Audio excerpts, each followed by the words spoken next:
O'zbekistonda ilk bor 7 oylik chaqaloqqa jigar ko'chirib o'tkazildi. Jarrohlik amaliyoti bolalar milliy tibbiyot markazida amalga oshirilib, bemorning onasi donor sifatida ishtirok etdi. Markaz mutaxassislari ma'lumotiga ko'ra, operatsiya 1 yoshgacha bo'lgan chaqaloqlarda jigar ko'chirib o'tkazishga doir yuqori texnologik jarayon bo'lib, dunyoning kam sonli davlatlarida qo'llanadi. 1 yoshgacha bo'lgan bolalarda jigar transplantatsiyasi ilk marotaba O'zbekistonda amalga oshirilyapti. Bolalar jigar transplantatsiyasi 1 yoshgacha bo'lgan chaqaloqlarda amalga oshirilishi bu dunyoning kam sonli davlatlarida amalga oshiriladigan juda yuqori texnologik amaliyot hisoblanadi. Bemor ham, donor ham to'liq markazning o'zida tekshiruvlardan o'tkazilgan.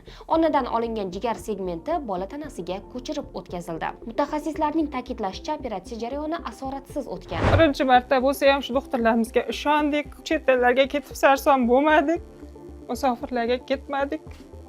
Allohimga ming marta shukrlar aytaman. Doktorlarimizning qo'li yengil kelib, mana operatsiyalardan eson-omon chiqib oldik. Bolani ham ahvoli, meni ham ahvolim hozir Xudoga shukr yaxshi. Vaqt uzun kuzatib boring va sahifamizga obuna bo'ling.